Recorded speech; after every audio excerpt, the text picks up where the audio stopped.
Oke, Mbak Nisa sudah 14.00. Oke, baik. Assalamualaikum warahmatullahi wabarakatuh. Selamat siang semuanya. Terima kasih banyak kepada semua peserta yang telah berhadir, dan juga terima kasih banyak kami ucapkan kepada Dr. Kelvin, Pak Iwan, Pak Bu Sorta, Pak Budi dari Biotek, dan juga Pak Muhammad Nasir yang telah berhadir di seminar 10 kita pada hari ini. Jadi mungkin karena sudah pukul 2, kita akan segera memulai acara seminar kita, seminar seri ke-10 yang berjudul Pengelolaan Limbah Cair dan Padat di Rumah Sakit. Baik, mungkin untuk mempersingkat waktu, saya akan menyerahkan kepada Prof. Eko Supriyanto selaku Presiden PTPI untuk memberikan kata sambutan dan juga untuk memberikan sedikit pengenalan tentang CHRI. Kepada Prof. Eko, saya persilakan dengan segala waktu dan tempat.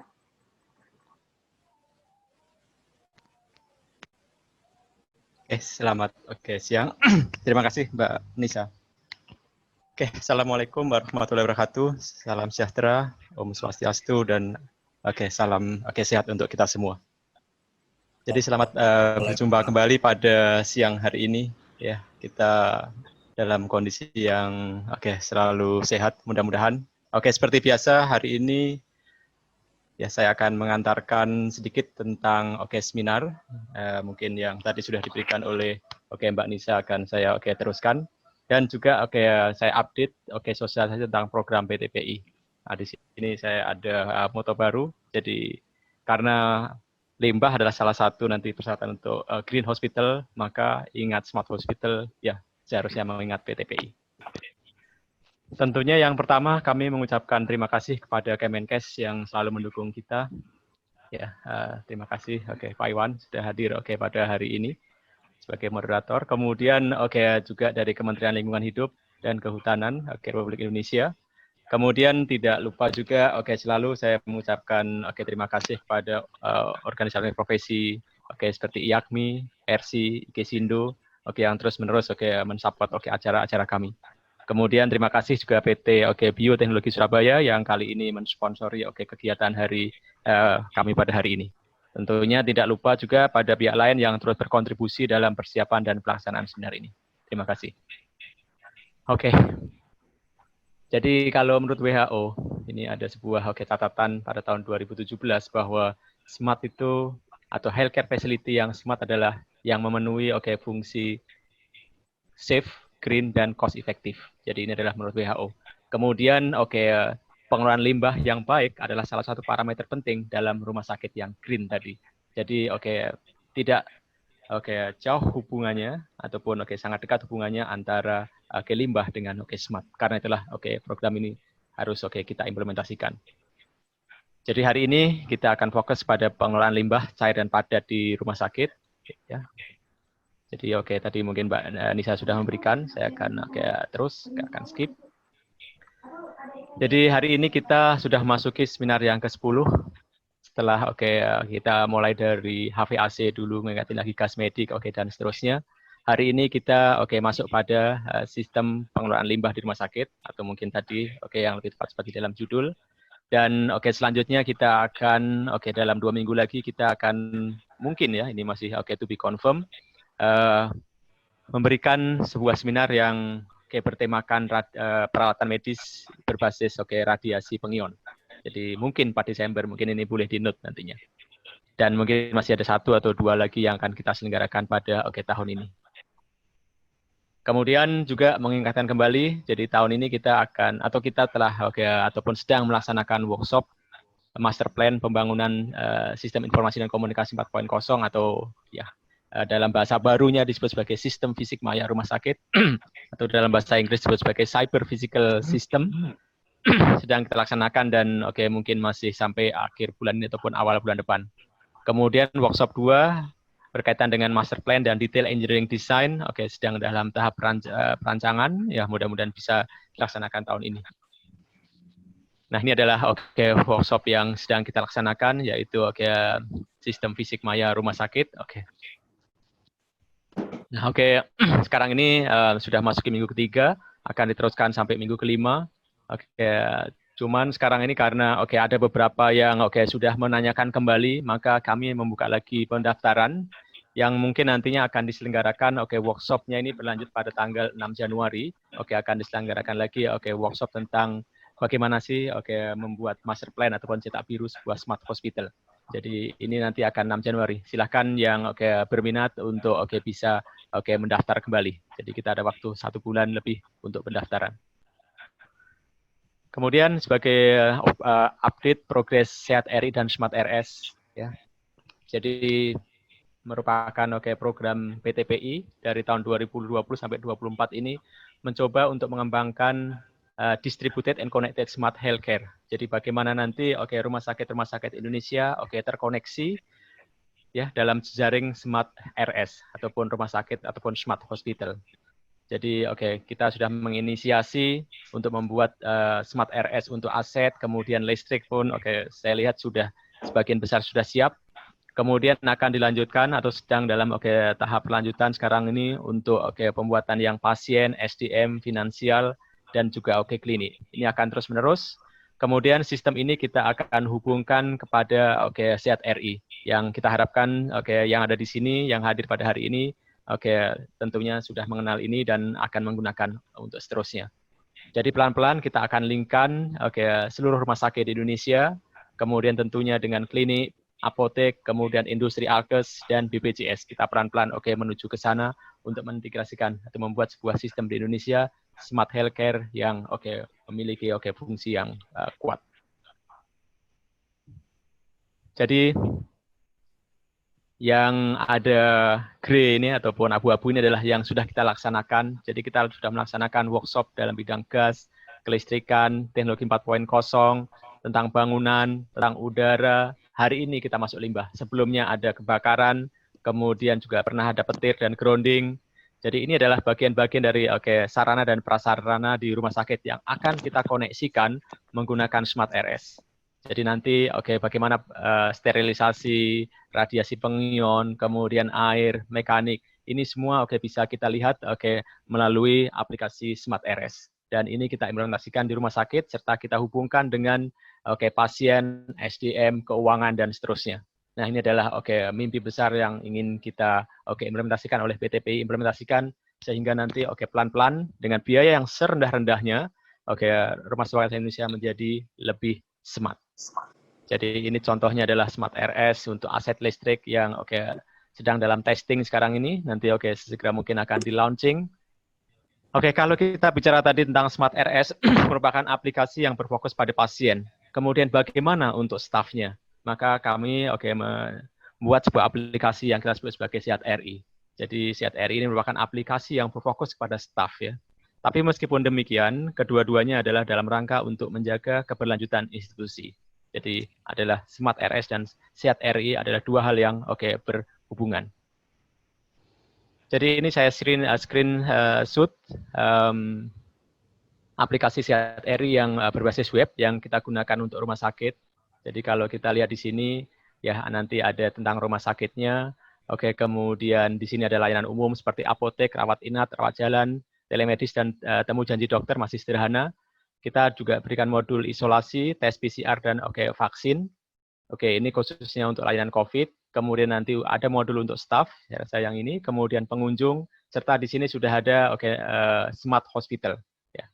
Jadi ada aplikasi Smart Hospital.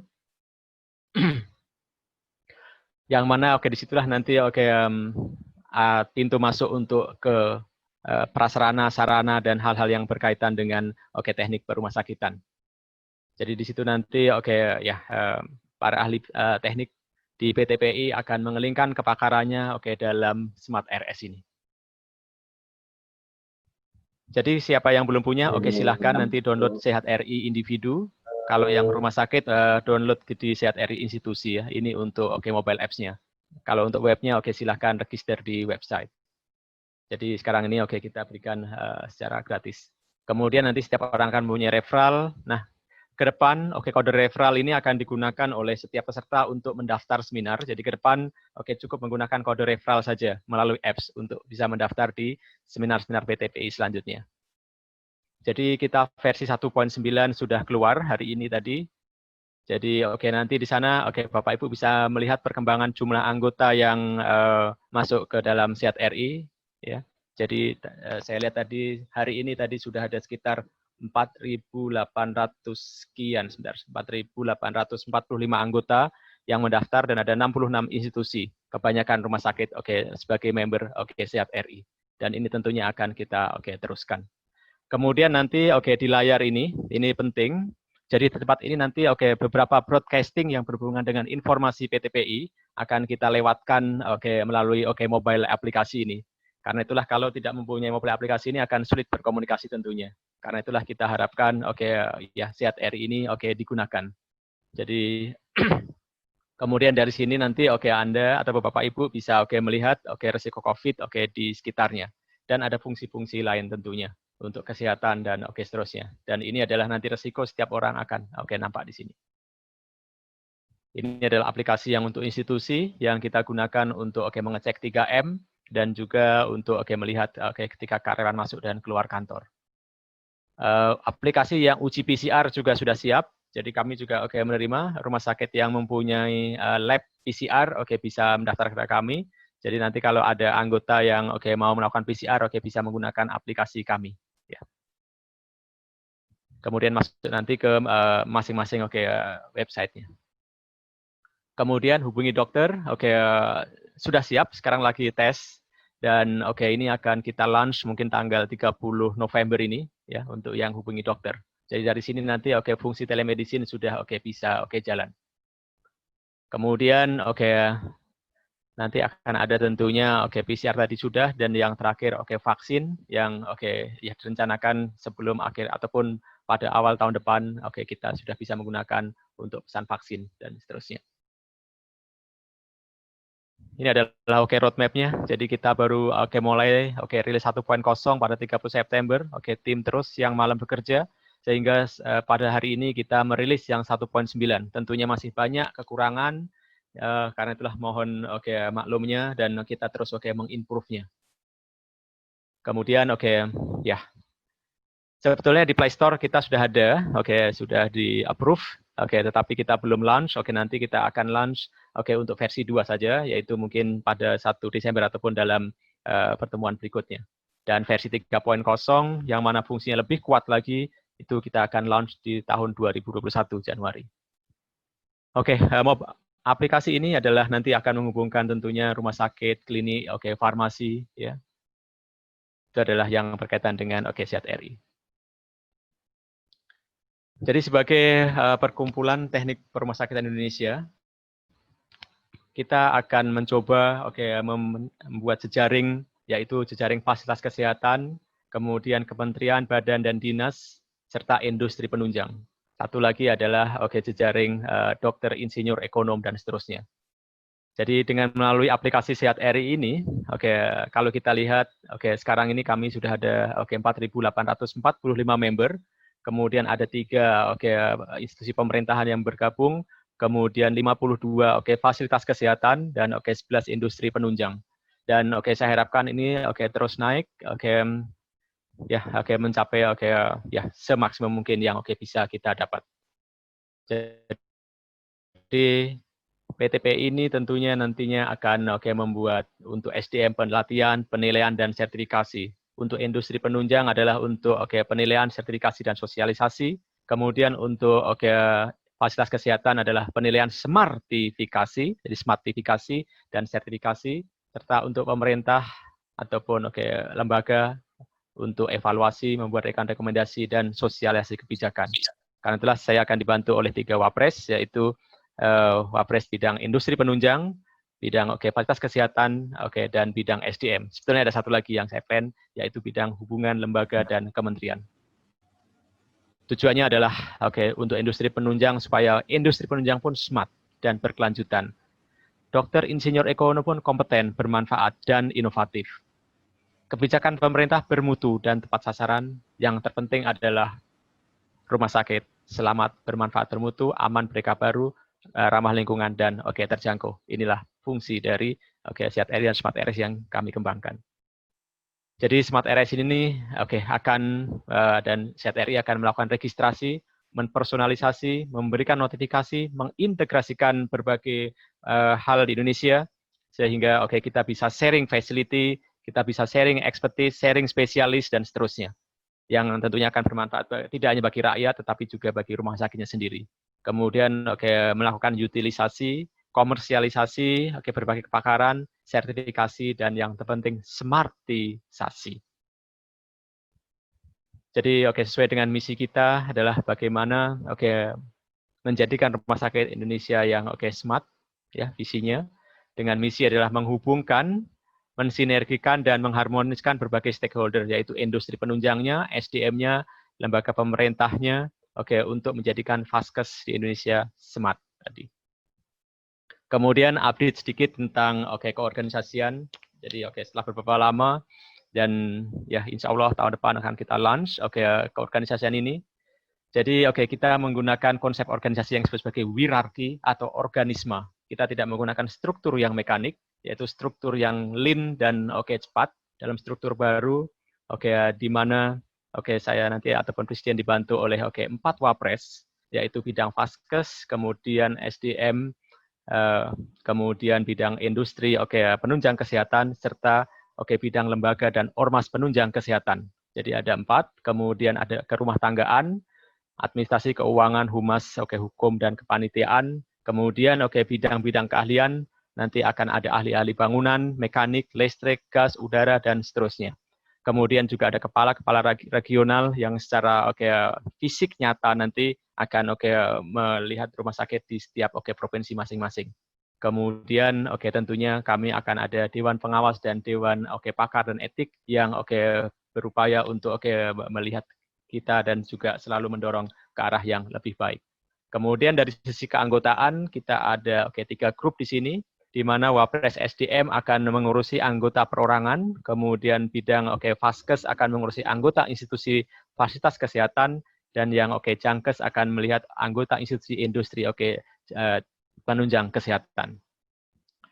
Kemudian saya rasa sudah banyak yang bertanya tentang keanggotaan dan sebagainya. Jadi ini adalah perumusan tentang keanggotaan. Jadi keanggotaan saya sebut di sini karena tadi organisasinya adalah organisme, jadi sesuatu yang hidup, maka keanggotaannya saya sebut sebagai sel-sel yang hidup. Ya. Jadi ada 2 jenis keanggotaan, yaitu anggota yang di awal-awal ini yang hijau muda, nah setelah tersertifikasi menjadi hijau tua. Jadi kita akan buka anggota perorangan mulai dari anggota muda, anggota biasa, aktif, dan kehormatan. Kemudian nanti ada ahli teknik, tentunya yang tersertifikasi, mulai dari teknik pertama seperti teknik kepala, dan menurut rencana kita akan juga melakukan sertifikasi untuk manajer fasilitas pelayanan kesehatan. Kemudian untuk anggota, nanti industri penunjang kesehatan, jadi nanti ada anggota perunggu, perak, emas, dan platinum. Nah nantinya kita akan mencoba juga melihat kemungkinan melakukan sertifikasi, lab, manufaktur, distributor, dan seterusnya. Kemudian juga untuk anggota institusi Vaskes, nanti akan ada 2, yaitu rumah sakit ataupun klinik yang berafiliasi, tidak masuk dalam Smart RS, tapi yang masuk dalam Smart RS nanti saya sebut sebagai anggota terintegrasi. Ya mudah-mudahan makin banyak terintegrasi. Dan kita juga akan melihat fasilitas kesehatan nanti terverifikasi sebagai rumah sakit yang selamat, rumah sakit yang hijau, yang terakhir adalah rumah sakit yang smart. Jadi ini adalah keanggotaannya. Jadi akhirnya kita akan mencoba mengkoneksikan antara perusahaan penunjang kesehatan. Jadi nanti ada distribusi sarana prasarana, distribusi alkes, manufaktur alkes, kemudian lab uji alkes, lab uji sarana prasarana, dan manufaktur sarana prasarana. Kita coba komunikasikan dengan Vaskes.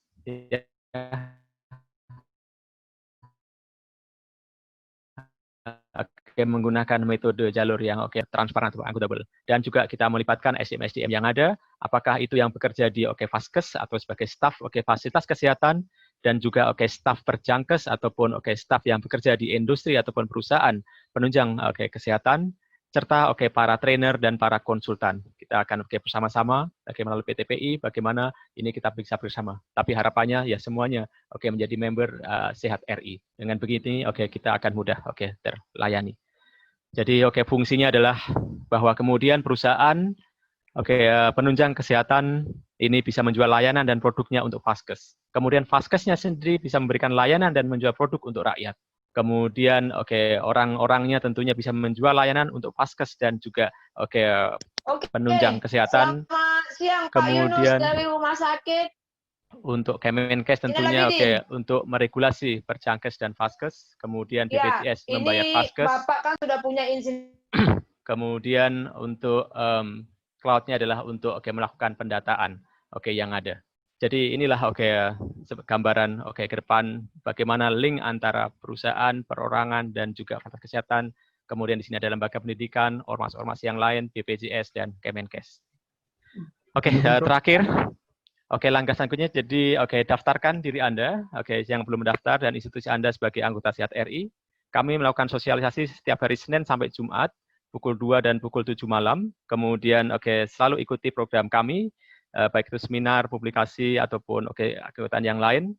Dan tentunya setelah ini implementasikan pengetahuan dan sistem yang dikembangkan di PTPI di institusi Anda serta tetap aktif dalam berbagai kegiatan inovatif yang diselenggarakan oleh PTPI. Demikian, terima kasih dan selamat mengikuti seminar. Wabillahi taufiq wal hidayah. Wassalamualaikum warahmatullahi wabarakatuh dan ingat Smart Hospital, maka ingat PTPI. Saya kembalikan kepada moderator. Baik, terima kasih banyak. Saya ucapkan kepada Prof. Eko Supriyanto karena telah memberikan kata sambutan.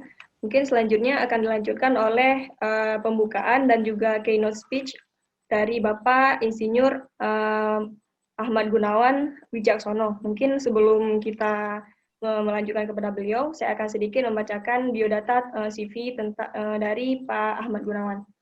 Baik, Insinyur Ahmad Gunawan Wijaksono Mas adalah kelahiran Surakarta 28 Juni 1965. Beliau menamatkan S1-nya di ITB pada jurusan Teknik Kimia tahun 1990 dan melanjutkan S2-nya pada Master Environmental and Processing Engineering di Graz Technical University Austria pada tahun 2000. Untuk penugasan, Pak Ahmad Gunawan pada tahun 2012 sampai tahun 2015, beliau ditugaskan di ASDEP Pengelolaan Limbah B3 dan Pemulihan Kontaminasi Limbah B3. Selanjutnya dari tahun 2015 sampai tahun 2018, beliau merupakan Direktur Mobilisasi Sumber Daya Sektoral dan Regional. Dan dari tahun 2018 sampai dengan sekarang, beliau adalah Direktur Verifikasi Pengelolaan Limbah B3 dan Limbah Non-B3, Direktorat Jenderal Pengelolaan Sampah, Limbah, dan B3. Sedangkan untuk pelatihan, pada tahun 1997, beliau mengikuti kursus inspeksi kerjasama antara KLH dengan Amerika Serikat, EPA. Dan pada tahun 1997 juga, beliau mengikuti kursus inspeksi pengendalian pencemaran udara dan air di Amerika Serikat, EPA. Pada tahun 2001, beliau mengikuti kursus inspeksi pertambangan pada pemerintahan Amerika Serikat. Baik, mungkin itu sedikit biodata dari Pak Ahmad Gunawan Wijaksono. Selanjutnya saya persilakan kepada Bapak Insinyur Ahmad Gunawan Wijaksono untuk memberikan pembukaan serta memberikan sedikit presentasi tentang pengelolaan limbah. Kepada Pak Ahmad Gunawan, saya persilakan. Terima kasih Bapak Ibu semua. Bismillahirrahmanirrahim. Assalamualaikum warahmatullahi wabarakatuh.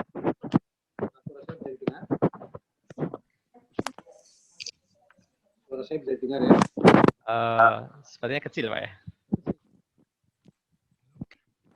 Bisa dengar sekarang Pak? Assalamualaikum. Masih kecil Pak. Mungkin Pak Endik bisa bantu.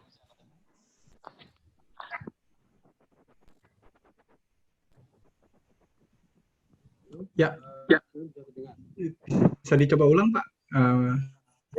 Suaranya sudah lumayan tapi agak kecil saja. Sudah lumayan ya? Oke. Ya, baik. Bismillahirrahmanirrahim. Assalamualaikum warahmatullahi wabarakatuh. Waalaikumsalam. Selamat siang, selamat semua. Yang saya hormati Bapak Ibu semua, Pak Ketua dari organisasi perkumpulan Smart, apa ini namanya ini ya? Ya Pak Prof. Eko ya. Kenal, Pak Ahmad. Kemudian juga Bapak Ibu direktur maupun dokter, tenaga ahli dari rumah sakit yang ikut dari webinar ini. Baik Bapak Ibu semua, kami sesuai dengan undangan yang diinikan terkait dengan pengelolaan limbah padat dan cair kalau nggak salah di dalam undangan ya. Saya membaca undangannya seperti itu. Baik. Tadi saya juga sudah sedikit mendengar dari presentasinya Pak Eko akan ada rencana ke depan sesuatu smart rumah sakit ya, smart hospital maupun green hospital ya, yang mempunyai level sendiri-sendiri gitu ya Pak ya. Baik. Saya agak sedikit ini Pak, tertarik dengan apa yang tadi diinginkan Pak Eko ya. Ini bagus sekali. Karena apa? Yang dilakukan Pak Eko tadi secara tidak langsung, Pak, Bapak Ibu semua, nanti akan menurunkan beban pencemaran. Nah ini Pak, ya, menurunkan jumlah limbah, gitu ya. Secara tidak langsung, sekali lagi Pak, secara tidak langsung. Tadi saya dulu juga pernah menjadi direktur Pak, salah satu direktur di perubahan iklim Pak. Penurunan gas rumah kaca, ya. Tadi Pak Eko akan menjabarkan atau akan mengembangkan nanti yang namanya jaringan antar rumah sakit dengan pasien dengan obat-obatan apotek dan lain-lain, ya. Sehingga pasien tidak perlu naik mobil atau naik sepeda motor ke lokasi yang jauh dari rumah sakit, ya, Pak, ya. Nah, seperti itu. Ini kalau kita hitung, Pak, kalau kita hitung karbon dioksida-nya, ya. Greenhouse gas-nya itu akan berkurang kalau itu nanti jalan dengan baik yang tadi dilakukan oleh Pak Eko itu akan bisa menurunkan jutaan ton gas rumah kaca di bumi Indonesia. Gitu. Kenapa? Kalau saya misalnya sekarang ini misalnya ya, saya sakit, saya harus ke rumah sakit 10 km, kemudian saya mengeluarkan mobil saya yang menggunakan bensin, kan mengeluarkan gas karbon dioksida itu Pak. Nah, yang harusnya sebetulnya bisa konsultasi. Ternyata obatnya cuman vitamin atau mungkin apa gitu ya, saya bukan seorang dokter ya, ternyata ada di rumah saya gitu loh. Karena saya tidak tahu, maka saya harus menemui dokter tatap muka, kan gitu ya Pak ya, itu pun di rumah sakit yang 10 km misalnya jaraknya dari rumah saya. Nah itu pun saya sudah membuang limbah ke udara Pak, yaitu karbon dioksida. Nah ini kadang-kadang kita nggak sadar Pak, ya. Makanya ada gerakan back to go back by back to work gitu ya, naik sepeda ke kantor. Nah gitu. Pak Eko, ini belum ada Pak, saya lihat di rumah sakit di kita ini yang kalau di dalam rumah sakit itu Pak antara satu kesatunya naik sepeda atau naik apa Pak. Nah misalnya gitu ya. Misalnya nanti kalau ada di Indonesia rumah sakit terbesar, namun dari poin satu ke poin berikutnya itu masih naik sepeda motor, nah itu sama aja itu, belum green menurut saya, belum smart ya. Nah itu Pak, jadi saya apresiasi dengan tadi yang Pak Eko, mudah-mudahan itu bisa terlaksana, karena memang itu secara tidak langsung bisa mengurangi limbah ya Pak ya. Baik itu limbah itu tidak hanya padat ya. Limbah itu bisa gas, bisa cair. Karbon dioksida itu limbah gas, Pak. Limbah gas yang tidak terasa dan tidak terlihat. Namun tiba-tiba ada perubahan iklim. Nah, tiba-tiba iklim kita berubah dahsyat sebegitu rupa sehingga menjadi sesuatu yang cukup membahayakan. Perlu sedikit saya tambahkan terkait dengan perubahan iklim ini, Pak. Rumah sakit juga bisa berkontribusi ya, menurunkan gas rumah kaca. Misalnya mengganti lampu-lampunya yang dulunya bulam wolfram, yang dari kawat wolfram itu sekarang menjadi LED. Bahkan sekarang ada beberapa rumah sakit misalnya ya, nanti Pak Eko bisa menggelarkan yang menggunakan solar cell Pak. Nah, kan gitu ya. Itu menarik sekali itu. Dia tidak mengeluarkan karbon dioksida gitu Pak. Mohon maaf, mungkin ini tidak terpikir oleh dokter-dokter gitu ya. Namun oleh seorang insinyur tadi kan anggotanya katanya ada insinyur nanti Pak. Nah, itu menarik Pak ya. Jadi memang green hospital, smart hospital itu harus disupport, tidak hanya dokter Pak. Karena dokter fokus ke kesehatannya. Ya. Jadi harus disupport, saya setuju itu. Disupport oleh bidang-bidang pendidikan yang lain. Nah, saya ambil contoh Pak. Di Amerika Serikat ya, saya kebetulan membaca Herald Tribune maupun New York Times ya, maupun majalah Time itu saat COVID dulu waktu Maret maupun Mei April maupun Mei itu masih rame-ramenya dulu. Itu rumah sakit di Amerika walaupun tidak mereka membiayai dengan dirinya sendiri mengundang tidak hanya dokter Pak, namun juga engineer. Nah ini ya, engineer untuk menghitung salah satunya misalnya apa Pak? Aerosol. Aerosol kapan dia jatuh, bagaimana pola dia mengembang dalam udara, ya itu fisika kuantum itu Pak. Itu ilmu fisika kuantum itu, ya bukan ilmu biologi itu Pak. Gitu, bukan ilmu kesehatan manusia. Yang namanya aerosol, Pak. Pak Gunawan, Itu, mohon maaf Pak. Atau bahkan seperti itu dari ujung rambut, gitu ya. Nah ini ada bendanya itu, ada diameternya punya. Sehingga kalau ke udara dia berdifusi namanya Pak.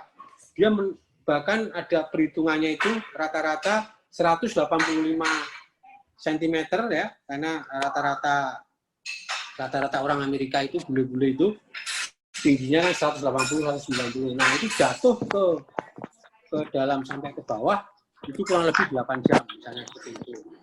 Nah kalau Indonesia mungkin ya dengan aerosol yang sama, dengan humidity yang berbeda. Nah ini Pak, ada humidity, ada kandungan macam-macam. Nah seperti itu, makanya saya setuju kalau tadi ada perkumpulannya Pak Eko yang mau dibesarkan, mau dikembangkan itu, ada tidak hanya dari bidang-bidang tertentu, namun juga ada dari beberapa bidang termasuk engineer. Engineer pun juga banyak. Ada civil engineer, ada mechanical engineer, ada chemical engineer. Nah itu kalau ngumpul bareng ada dokter. Nah itu kalau ngumpul bareng bisa menarik Pak. Ini seperti yang sudah dilakukan oleh salah satu universitas di Harvard University Pak, di Amerika. Dia mengundang dari berbagai itu untuk meneliti pola daripada virus ini, gitu ya. Kalau dia batuk seperti apa, kalau ini dimodeling dengan matematik Pak. Nah ini baik. Nah Bapak Ibu semua,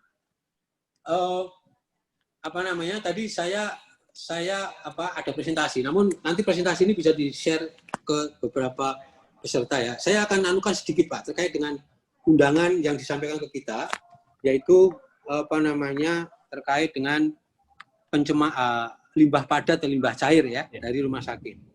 Kalau boleh saya gambarkan sedikit, mohon izin ini. Silakan.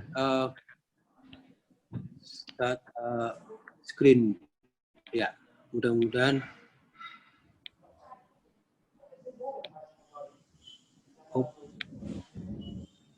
Kalau boleh saya gambarkan, maaf. Semoga saya kepingin menggambar ini Pak, sebentar ya. Maaf. Ya, mudah-mudahan bisa dilihat. Hampir. Ini air ya Pak ya, air yang ada di bumi Pak. Air yang ada di bumi. Nah, ini Pak, itu adalah ocean, samudra atau laut. Ini bukan air tawar Pak. Ini 97%. Ya.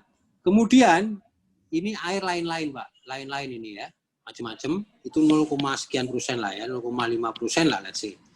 Sisanya ini yang air tawar itu Pak.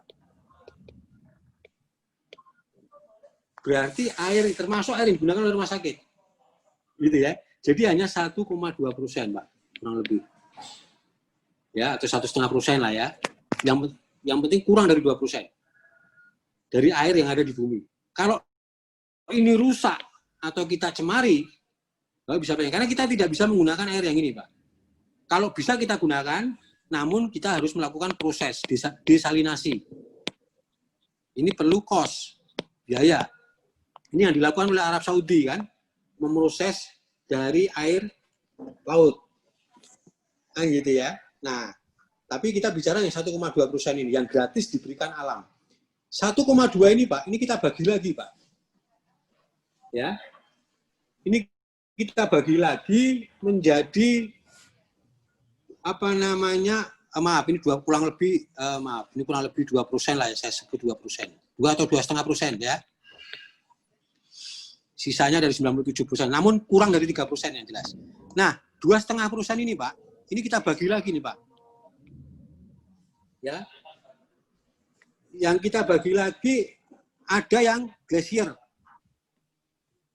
yang di kutub utara itu Pak, yang es mencair itu, ya, glasier itu tinggi nih Pak, 70%.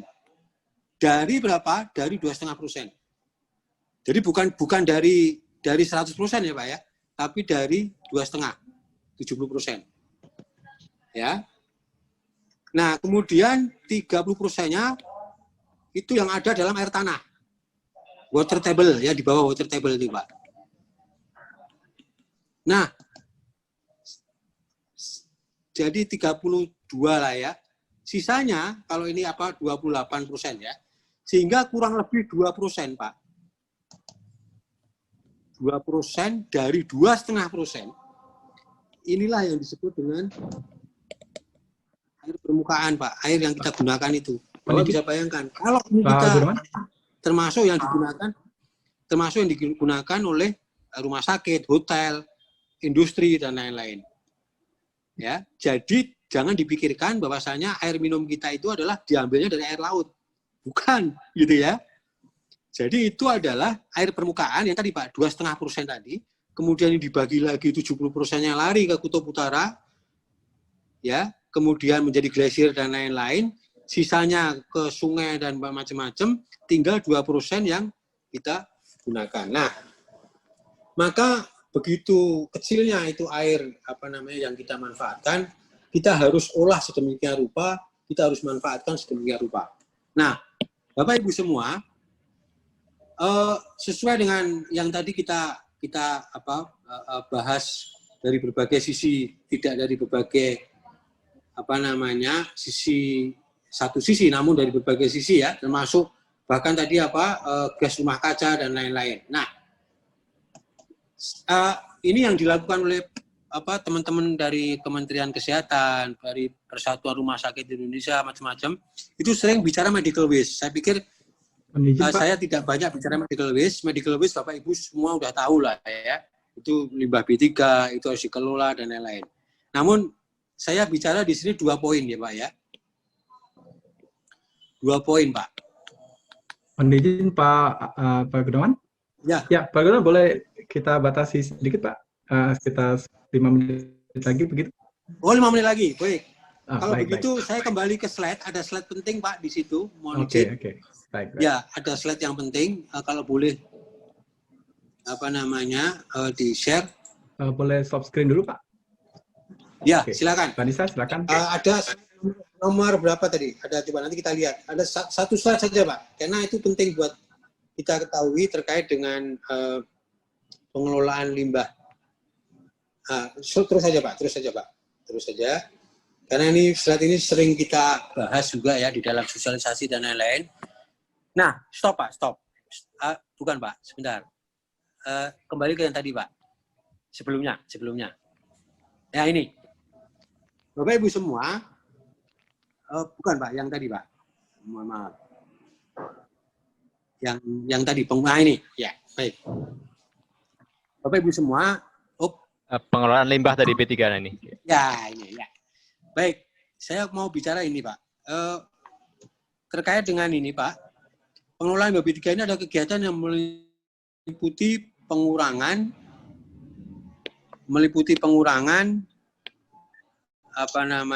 kemudian penyimpanan, pengumpulan, pengangkutan, pemanfaatan, pengolahan, dan atau penimbunan. Semuanya, ini saya bicara limbah padat Pak ya, semuanya ini penting Pak. Ya. Nah, untuk pengurangan, itu adalah tadi, salah satunya bisa merubah sistem rumah sakit, operasional rumah sakit, bisa memperbaiki awareness atau kesadaran dari pihak rumah sakit atau SDM rumah sakit. Yang dilakukan oleh Pak Eko tadi itu bisa secara tidak langsung bisa mengurangi limbah nanti, termasuk limbah padatnya, gitu ya. Nah, Itu. Jadi pengurangan ini banyak ini ya yang bisa kita lakukan. Nah, sekarang kalau penyimpanan. Penyimpanan baik itu limbah B3 maupun tidak B3 itu perlu dilakukan sebelum dilakukan kegiatan selanjutnya. Kegiatan selanjutnya itu macam-macam, Pak. Kegiatan selanjutnya itu apa itu? Kegiatan selanjutnya itu adalah seperti yang disebutkan di sini nih. Ya. Ini bisa berlaku untuk limbah B3 maupun limbah non B3. Yaitu pengumpulan atau diangkut atau dimanfaatkan atau diolah maupun ditimbun. Ya. Nah, insinerator itu adalah ini, Pak. Ini insinerator nih, Pak. Nah, pengolahan ya. Di sini dia. Sebetulnya dari sisi benefit benefit daripada limbah. Saya bicara limbah padat ya sekali lagi. Baik itu B3 maupun tidak B3. Dari sisi pengelolaan limbah padat, yang paling diutamakan sekarang di seluruh dunia, Pak, tidak hanya di rumah sakit, tidak hanya di rumah sakit, di industri pun juga, yaitu kegiatan ini, Pak, pemanfaatan. Nah, pemanfaatan ini sebetulnya kata-katanya bisa macam-macam kalau dalam sistem pengelolaan lingkungan ya. Bisa reuse, bisa recycle, bisa recovery, gitu ya. Nah, misalnya saya ambil contoh, saya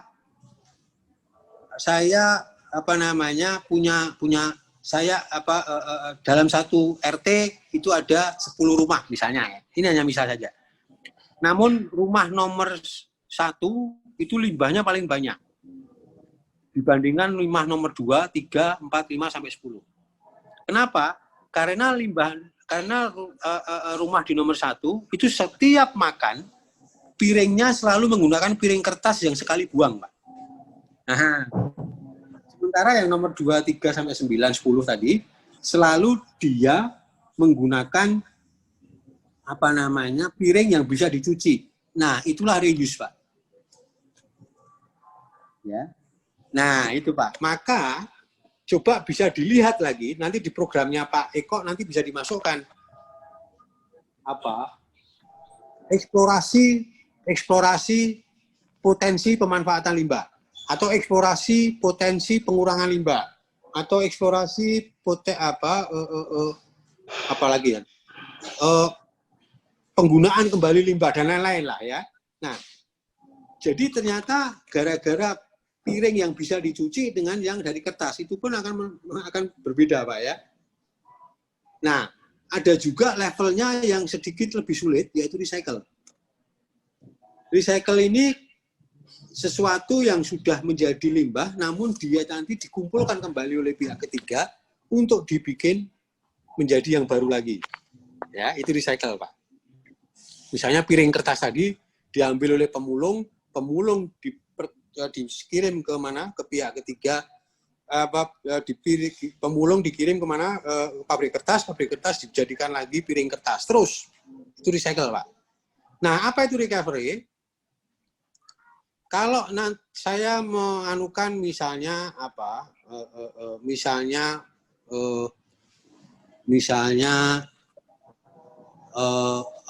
satu limbah abu batu bara.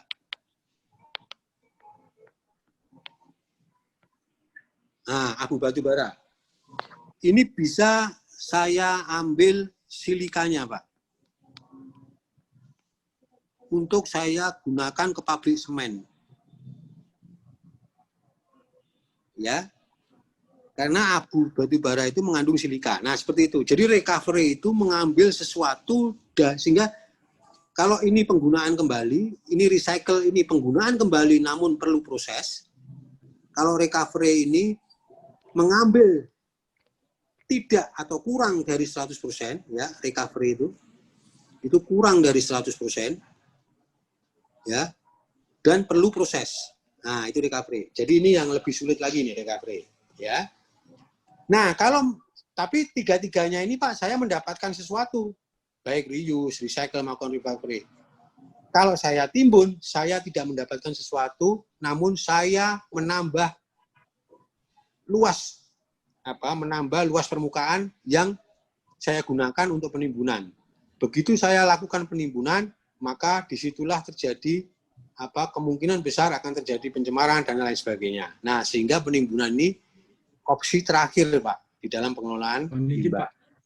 Ya, saya pikir itu, Pak. Ini sudah selesai. Oh, baik. Ya, ini bisa memberikan kita semangat untuk lebih nanti lebih baik lagi atau lebih smart lagi di dalam mengelola rumah sakit maupun fasilitas yang lain. Saya pikir itu demikian. Wabillahi taufiq wal hidayah.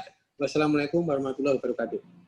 Waalaikumsalam warahmatullahi wabarakatuh. Baik, mungkin saya tambahkan sedikit, Mbak Nisa. Pak Gunawan akan join ke kita sampai selesai atau ada kegiatan lain? Saya ini sedang rapat juga. Ini saya sedang keluar ruangan. Saya ada rapat ya penting juga. Saya punya waktu 15 menit sampai jam 3, Pak.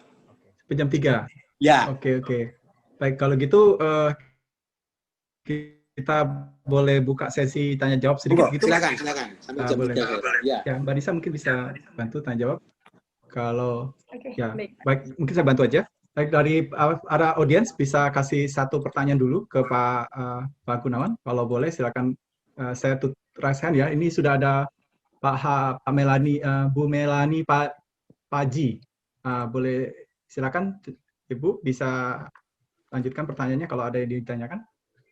Saya sudah open. Bu Melani Padi, silakan.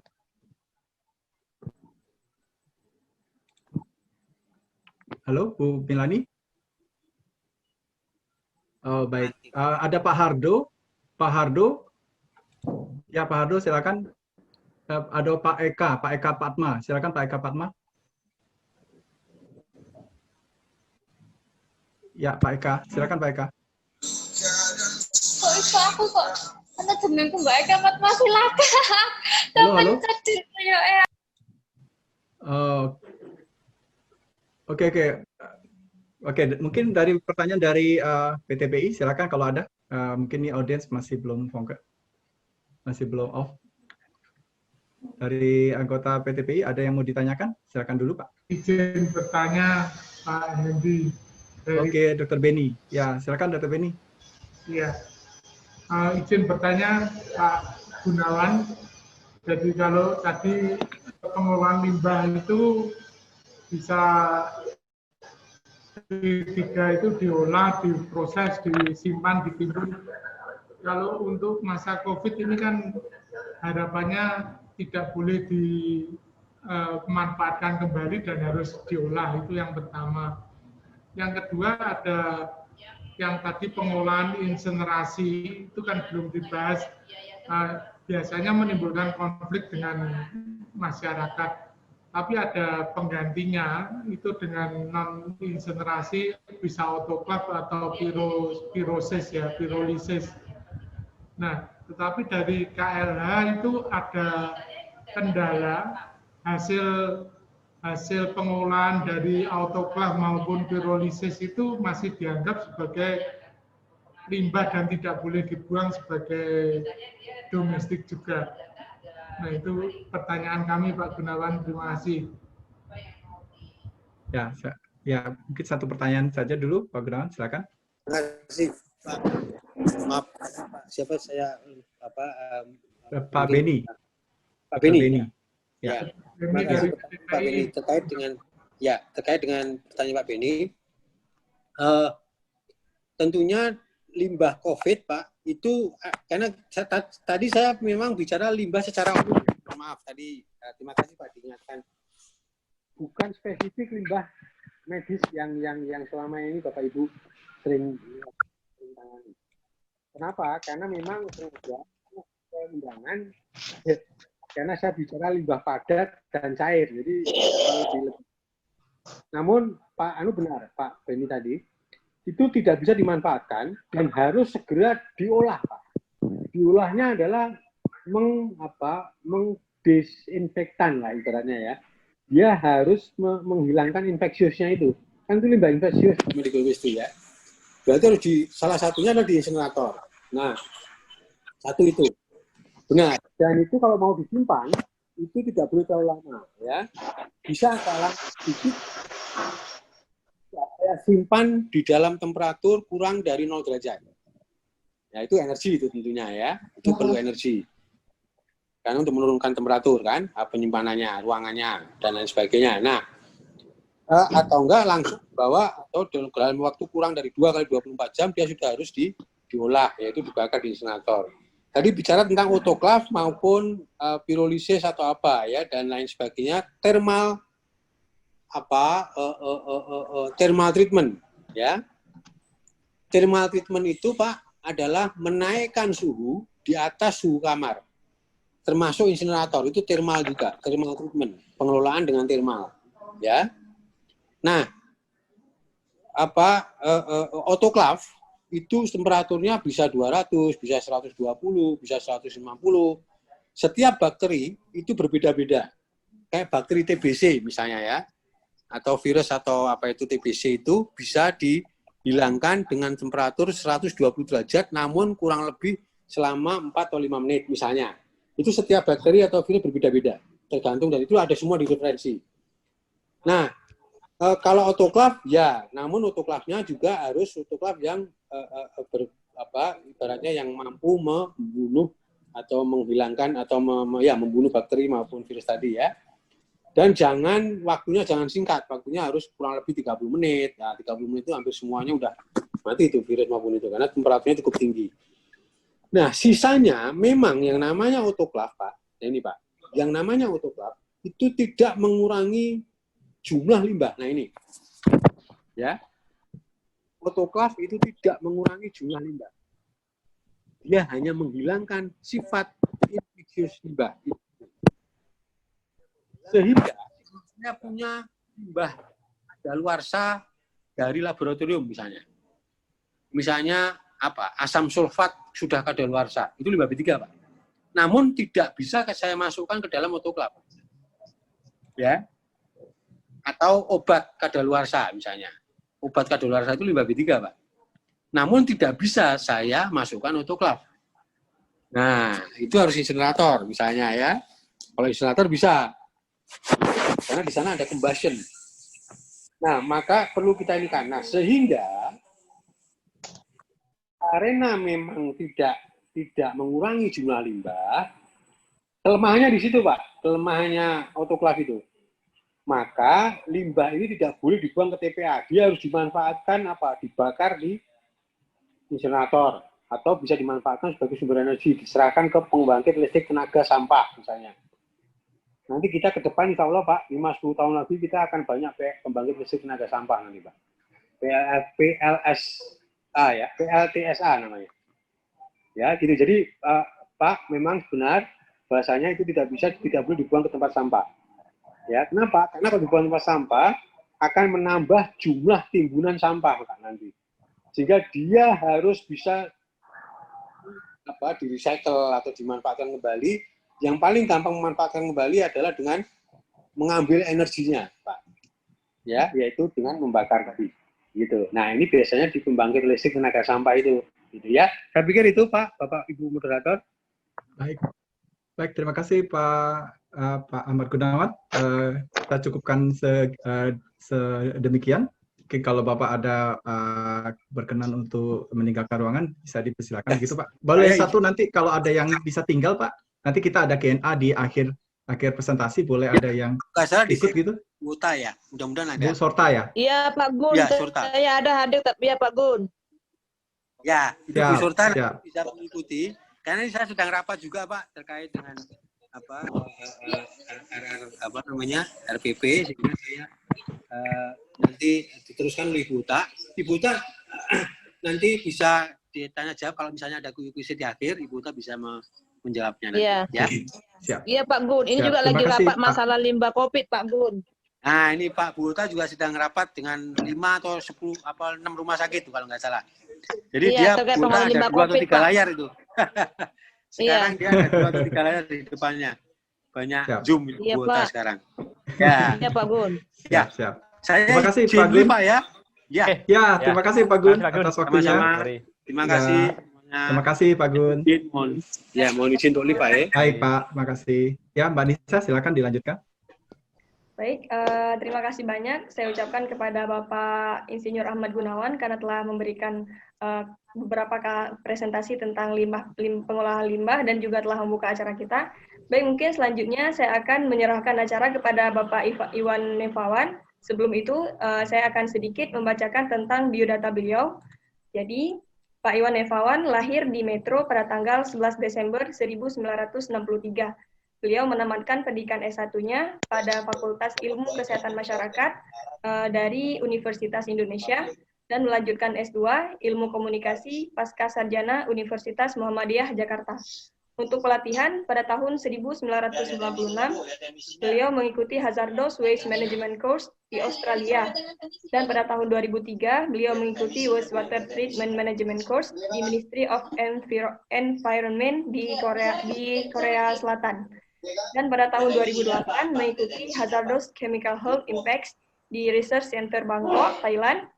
Sedangkan pada tahun 2010 beliau mengikuti Healthcare Waste Management and Infection Control di World Health Organization di Bangalore, India. Untuk pekerjaan pada tahun 1987 sampai tahun 2005, beliau bekerja di Unit Sanitasi dan Lingkungan, Rumah Sakit Umum Pusat Dr. Cipto Mangunkusumo. Sedangkan dari tahun 2005 sampai dengan sekarang, beliau adalah Direktorat Kesehatan Lingkungan pada Kementerian Kesehatan. Baik, mungkin itu